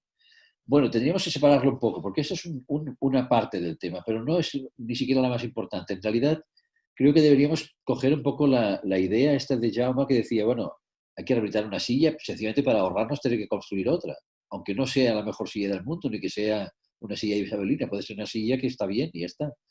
En ese sentido, arquitectónicamente pienso, a lo mejor, la rehabilitación responsable, entendida como reequilibrio de lo que construimos respecto a lo que aprovechamos, está en saber recuperar los tejidos urbanos o los edificios que sin que tengan ningún valor patrimonial nos cuesta encontrarles un nuevo uso o nos cuesta encontrarles una mínima calidad. Por ejemplo, sería un buen programa de rehabilitación hacer una rehabilitación de Belviche o del barrio de la Mina o de los centros comerciales que van a quedar obsoletos ahora mismo o de los espacios industriales que a lo mejor un día quedan abandonados o que se cambian de actividad. Hay zonas industriales en Barcelona que están totalmente abandonadas y que nadie hace nada por rehabilitarlas porque no tienen ningún valor patrimonial y, sin embargo, iros al barrio de La Pau, por ejemplo, detrás de la Sagrera, hay zonas que hay montones de naves industriales vacías y eso sería un buen programa de rehabilitación, de incorporar usos en esos lugares que nos ahorraría de tener que construir otros edificios en otros lugares. Ese tipo de rehabilitación no patrimonial, sencillamente entendido como reequilibrio territorial, reequilibrio urbano, es el que creo que nos debería interesar más. Muy bien, Tony. Jaume. Sí. Yo quería decir una cosa, ya que estamos también con Aurelio, con gente de la administración. Yo personalmente, desde que empecé mi actividad profesional con la crisis y nunca he salido de ella porque ahora ya me meto en otra, ¿no? Y por tanto, yo creo que no sé si voy a llegar a hacer nunca un edificio de nueva planta. Creo que lo único que hemos hecho en el despacho es reformar o rehabilitar, o sea de patrimonio o no, cosas existentes. Y ahora también estamos empezando a trabajar en un proyecto en el 22 Arroba, en una nave, como lo que estaba comentando la Tony, ¿no? En fin, yo creo que para esto es muy importante tener flexibilidad normativa. O sea, yo si tuviera que decir el mínimo común denominador de los proyectos que hemos intentado hacer en el despacho, ya sea por los prejuicios que el propio cliente tiene, que te pide que hagas cosas que quizá le cuesta mucho cambiar el marco mental del propio cliente, ¿no? Que quizá no habría que aislar el edificio o no habría que poner aire acondicionado o habría que utilizar otros sistemas o otro tipo de fachada, etcétera. Pero también el propio marco normativo. Y cuando digo marco normativo me refiero al código técnico que dice cosas que son contradictorias o a las propias ordenanzas municipales o a lo que sea. Al final también la habitabilidad está cambiando. Los propios decretos de habitabilidad, de accesibilidad, tipológicamente todo muy rígido, muy rígido, desde proyectos de pequeña escala, como hemos hecho en el despacho, que somos un despacho muy pequeñito, como proyectos más grandes.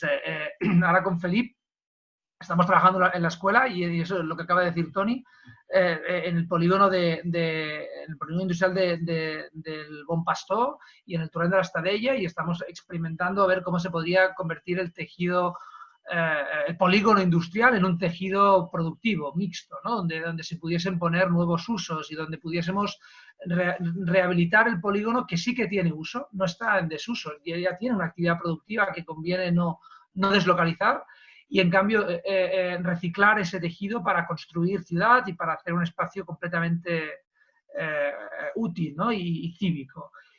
Pero yo creo que si algo puede hacer la administración pública, también en relación al debate que hablábamos antes de los políticos o no políticos, y en este intercambio que ha habido también con Alberto y tal, yo creo que si algo le podemos exigir a la administración pública, no es que nos obligue o nos deje de obligar a hacer cosas, que ya los ciudadanos ya tienen libertad para escoger por sí mismos y cambiar sus hábitos, pero sí facilitar o generar marcos normativos apropiados y actuales en el momento en que estamos viviendo. Y creo que al final no es hacer más normativas o más límites, sino todo lo contrario, sino que en una sociedad madura la administración pública tiene que interpretar lo que propone el técnico, ya sea un ingeniero o un arquitecto. Y cuanto menos marco normativo nos dotemos, en mi opinión, más flexibilidad a una realidad cada vez más compleja tendremos. Porque si tenemos que conseguir redactar una normativa que sea adecuada para todas las casuísticas y la complejidad actual, es imposible. Entonces, claro, evidentemente tenemos lo que nos merecemos, y es que si en el pasado la gente no era responsable, pues teníamos como que limitarla con normativas, ¿no? Tanto la administración como el propio individuo o el arquitecto individual o el privado. Yo creo que eso es muy limitante. O sea, plantear cosas realmente innovadoras requiere de una flexibilidad interpretativa muy grande, tanto para reciclar el patrimonio, edificios, como para aplicar de una forma innovadora criterios de medioambientales, de sostenibilidad, etc. Yo creo que ahí hay mucho campo de trabajo y de trabajo conjunto público-privado, y si no, no sé cómo lo haremos posible, porque yo ya veo en mi poquísima experiencia muchísimas cosas que hemos acabado haciendo de una manera ya por agotamiento, porque ha sido imposible enfrentar al status quo. Muy bien, Jaime. Manu quería decir algo. Manu, adelante. A ver, un par o tres de cositas. Desde un tiempo hacia esta parte, en mi oficina, hay una parte muy importante que es la rehabilitación de infraestructuras. Porque estamos, pues igual actualmente a la mitad, ¿eh? Ahora tenemos, con las emergencias tenemos un montón de cosas, pero sin emergencias también pasaba. Porque de redes de comunicaciones se van a construir ya pocas. Y lo que hay que hacer es ponerles en valor las que tenemos. Y el problema que decía Jaime antes, del problema normativo, es brutal. Porque claro, cuando tienes un puente hecho en el año 42, calculado para una pisonada de 12 toneladas, pues rehabilitarlo y que pueda pasar un carro de 90 es como imposible. Entonces hay que hacer cosas y hay que convencer a la administración de que esa normativa, pues allí no es de aplicación, no hay más cojones, porque si no hay que tirar el puente a hacerlo nuevo, y es un puente que lleva 80 años funcionando, que la gente lo usa, funciona, y pues ponemos un cartelito de limitar la carga y a tomar viento, que no passa nada. I volia saludar el Jaume perquè feia molts anys i, a més, tinc l'oficina aquí al costat de Calalia i és una cosa fantàstica. Pero que la rehabilitación de infraestructuras es fundamental. Y me acuerdo cuando me dijiste que dique nuevo en el fórum. Pues dique en el fórum es una locura. Lo que hay que hacer es aprovechar lo que hay. Y porque si no es que... Pero eso es lo que dice un arquitecto cuando ve ese desastre. Y sin embargo, tú como ingeniero me dices, no, se puede rehabilitar. Pues esta reflexión automática que hice yo, dique nuevo, es la que hace mucha gente. Cuando ve un desastre dice, dique nuevo. O Jaume Arderiu, la de gente que dice, este edificio no vale para nada, a tirarlo. Pues no. con gente como tú o como Jaume, que conocen la realidad de lo que tenemos delante, este tipo de reflexiones de dique nuevo hay que evitarlas, porque sí que se pueden rehabilitar y sí que se pueden hacer resultados óptimos e incluso económicamente viables. ¿O no, Manu? ¿O no, Jaume? Sí, en eso estamos. Vale. Y de momento nos creen. A ver, el que diu el Mano, no, de la normativa d'estructures, això és típic, no? Veus un edifici que està perfecte, poses la normativa i ja es cau, no? Qualsevol edifici de l'Eixample de Barcelona li poses vent, succió per un costat i pressió per l'altre i no s'aguanta. Llavors entres a un edifici i dius, i què faig? Per exemple, nosaltres a Sant Adrià de Núria, si apliquem el del terratrèmol, cauen tots els edificis. Llavors el que fèiem, que vam rehabilitar, si hem de fer tota la normativa del sísmic, és que sortia una barbaritat. I jo el que vaig dir, bueno, posem sentit comú. Què farem? Que s'aguanti aquest edifici i els altres caiguin damunt d'en aquest? I aquest llavors s'esfonsarà per la caiguda dels altres? Doncs no, es manté. Vull dir, la normativa ha sortit ara, però la que hi havia abans també funcionava. Vull dir, serà diferent. Abans el formigó es calculava molt bé en tope i ara amb els ordenadors ja vas a la paràbola rectangle. Vull dir que en definitiva molta normativa s'ha posat, però que no s'ha de seguir al peu de la lletra, perquè hi ha d'haver un sentit comú, no? I el sentit comú el que et diu és que les coses que funcionen les mantens i encara que no compleixin la norma, bueno, per això està l'arquitecte, dir això funciona i funcionarà i punto, i s'ha acabat. Perquè si no, si ens basem tot en la norma, llavors la norma el que fixa és les coses que tu no saps i llavors està la norma per salvar-te el cul, no? Però, en definitiva, moltes vegades te les de saltar, que si no, no faríem res. I sobretot amb estructures que cada any... Te les has de saltar amb coneixement de causa. Exacte, no? Vull dir, doncs, és com aquell que diu els coeficients de seguretat perquè serveixen. Diu, home, és el coeficient d'ignorància, no? Com més alt és el coeficient de seguretat, més ignorància tens amb el càlcul o l'anàlisi d'estructures.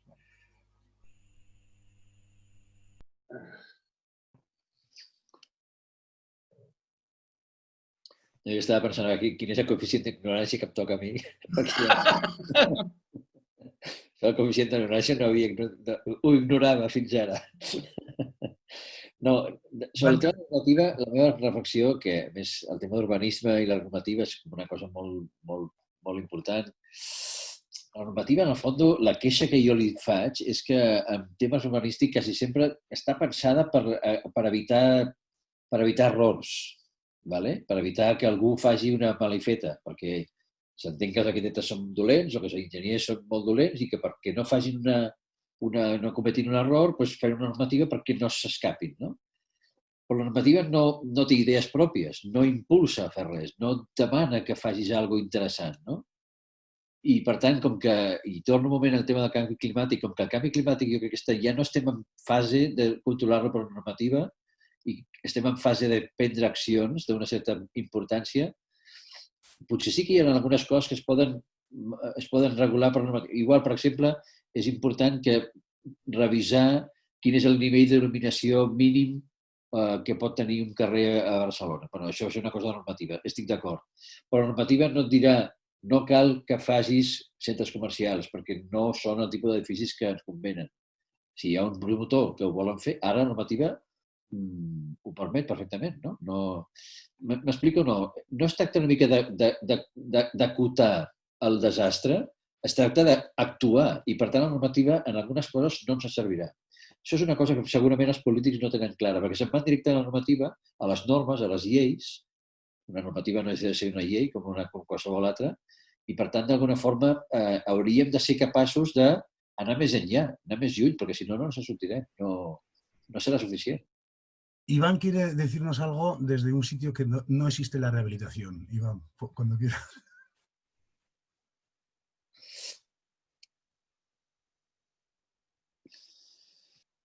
Abre el micrófono, Iván, no te oímos. A ver. Ahora. No, ok. Em sentiu ara? Sí. Sí. Bueno, jo he vist que a Brisbane, Austràlia, i el Carlos em deia que fes una mica una reflexió sobre la situació aquí, perquè òbviament és molt diferent i quan parlava el Pierre dels estàndards que està assolint Barcelona a nivell de sostenibilitat i el que estem fent, sempre m'ha dit, no? Tu m'has dit, Pierre, que els celers són molt avançats en alguns sentits, no? Però amb uns altres potser no tant. Jo crec que el tema de rehabilitació és un d'ells, no? I jo crec que Austràlia té un problema, i un dels problemes és que és un país molt desenvolupat i amb uns salaris molt alts, i això fa que automàticament la mà d'obra sigui molt cara i sigui el major cost en la construcció i en moltes altres activitats, en indústria. Per exemple, el que deia el Pep Vic, no? De com es aprofiten les coses a Vietnam, això és possible perquè tens gent allà currant i aprofiten els materials, no? I separant-los i organitzant-los i fer-los servir un altre cop. Cosa que a Austràlia això bàsicament és impossible i, no sé, amb algunes obres que hem fet hi ha casos, per exemple, de paviments de pedra local fantàstics que tenen molts anys que el client simplement, com era més barat importar pedra nova de Xina, ha preferit fer això abans d'aixecar el paviment existent, conservar-lo i tornar-lo a posar després de la rehabilitació. I de mateixa manera, extreure materials o generar productes aquí a Austràlia és tan car que quasi tot al final s'acaba important d'altres països. I això és una situació bastant desastrosa. Per altra banda, hi ha el tema de la densitat, que a Austràlia tot ve de la idea de la ciutat-jardí anglesa, en la qual les casetes, tots vivim en casetes, en jardí, i això està començant a generar grans problemes d'habitatge a ciutats com Sydney o Melbourne, a les quals la propietat té un valor immens i la gent ha de viure a grans distàncies del centre, no? Però a la vegada també això fa que hi hagi molt de verd a la ciutat i que en situacions com el Covid la baixa densitat ha fet que sigui molt més fàcil de controlar el virus, de com s'ha expandit, no? Llavors també em pregunto, no? El tema de la ciutat i la densitat, i el Toni parlava de la megalòpolis en temps de territori, però també hi ha el tema de quan densa pot ser una ciutat i si potser Barcelona és una ciutat que és massa densa o les ciutats europees són massa denses i hi ha un terme mitjà que és una cosa que s'ha de contemplar en el futur. I, òbviament, la baixa densitat té un problema de mobilitat i Austràlia està ple de pànthers i de centres comercials i això és desastrós, no? I la distància entre ciutats també fa que, per exemple, no hi ha una línia de tren entre Brisbane, Sydney i Melbourne en condicions i tota la mobilitat es fa per avió. I, òbviament, a nivell climàtic això és desastrós. Però és que simplement és caríssim construir i no es fa. Simplement ens movem tots en avió d'una ciutat a l'altra o en cotxe. I, clar, la quantitat d'infraestructura que hi ha i que s'ha de mantindre també és desastrosa. Jo crec que hi ha una part positiva, no? I tots aquests reptes sí que porten també a Austràlia una gran inversió en tecnologia i innovació, sobretot com partint de les universitats, en temes de construcció en fusta i tècniques innovadores. I jo crec que realment la tecnologia i la innovació segurament és la manera, no? De com, o sigui, per una banda, els sistemes naturals que tu comentaves, però a la vegada com la tecnologia pot oferir-nos eines noves per enfrontar aquests reptes. I com a interès, sí que és veritat que cada cop aquí a Austràlia es veuen més casos de rehabilitació i en molts casos es produeix una de dos, perquè l'edifici és protegit, cada cop hi ha més edificis que es protegeixen per normativa, per tant jo crec que sí que els polítics tenen un valor i una importància en això, però també perquè la qualitat dels espais i els materials que es fan servir, no? Hi ha molts edificis, moltes cases que estan fetes amb fustes tropicals, totes aquestes fustes estan protegides o no es poden aconseguir ara, i això porta molta gent per rehabilitar aquestes cases per conservar aquests materials. I, per exemple, la construcció en formigó in situ és molt escassa ara pel tema del cost de la mà d'obra i molts d'aquests edificis i la qualitat d'aquests espais es conserven precisament per això. Així que també és una altra reflexió respecte a això. I res, jo crec que Barcelona com a ciutat és un exemple i des d'Austràlia es mira contínuament a nivell de sostenibilitat, a nivell d'espai urbà i de densitat i com un exemple a seguir. Així que esteu fent un bon treball. Gràcies, Ivan. Una última, Toni, que te veo ahí. No, cada vegada que sento això de que Barcelona és un bon exemple a seguir, diu, hòstia, i com és que no ho segueix ningú? És un bon exemple a seguir, però quan els xinos fan una ciutat americana. Quan els indis fan una ciutat anglesa. I, en canvi, no tenen cap problema, no? Bueno, jo crec que tens tota la raó, Ivan, és que el que dius és una constatació molt, molt evident, però en canvi Barcelona ha tingut sempre un cert problema de ser una ciutat molt agradable, molt estudiada, molt felicitada, però no imitada, no ens imiten. No es fan Barcelones per al món, la veritat, siguem sincers, no? Bueno, i a Austràlia surt contínuament Barcelona en el debat d'espai urbà i de com fer ciutat. Hi ha urbanistes catalans treballant allà o són americans?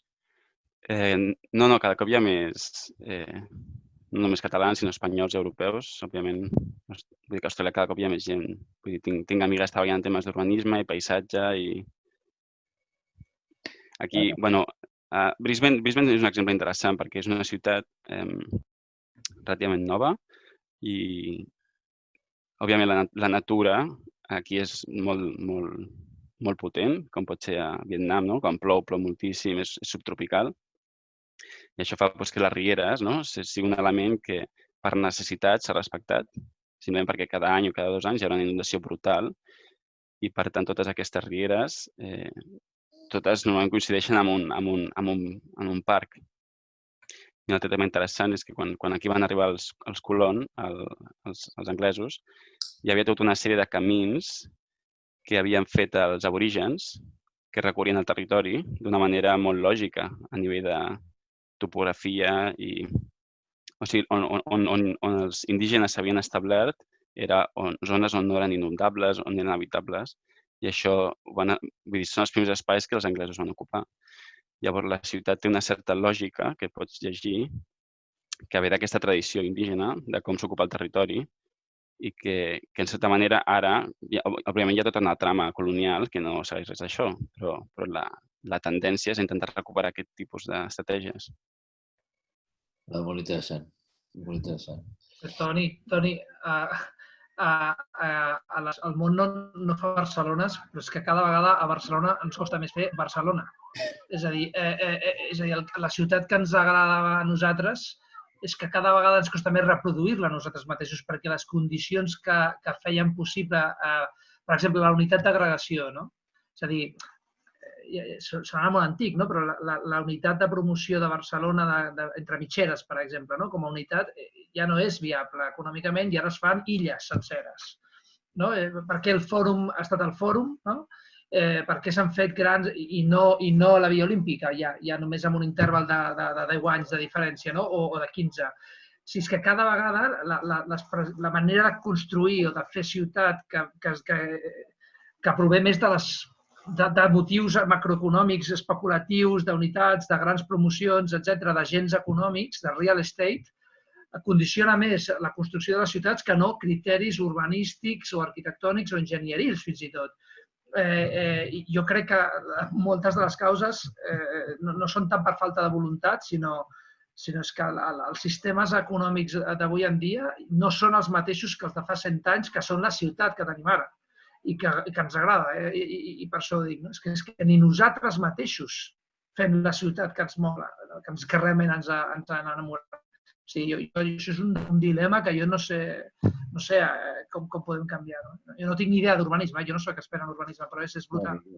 Yo tampoco. Jaume, ya llevamos 2 horas de tertulia. Si os parece, presento el tema del próximo mes, porque yo creo que liga con muchas cosas que estamos hablando y quizás podemos aprovechar el próximo mes para comentarlo más en detalle. Si acaso os paso la portada de la próxima tertulia. Aquí.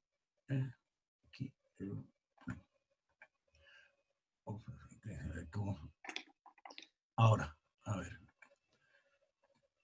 No sé si la estáis viendo.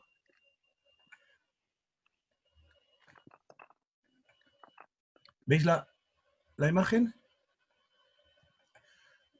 Bueno, el próximo mes yo quería proponer precisamente un debate sobre las supermanzanas y las experiencias aplicadas concretamente en Barcelona. Esto nos puede dar pie a debatir muchas cosas de las que hoy se han quedado en el tintero.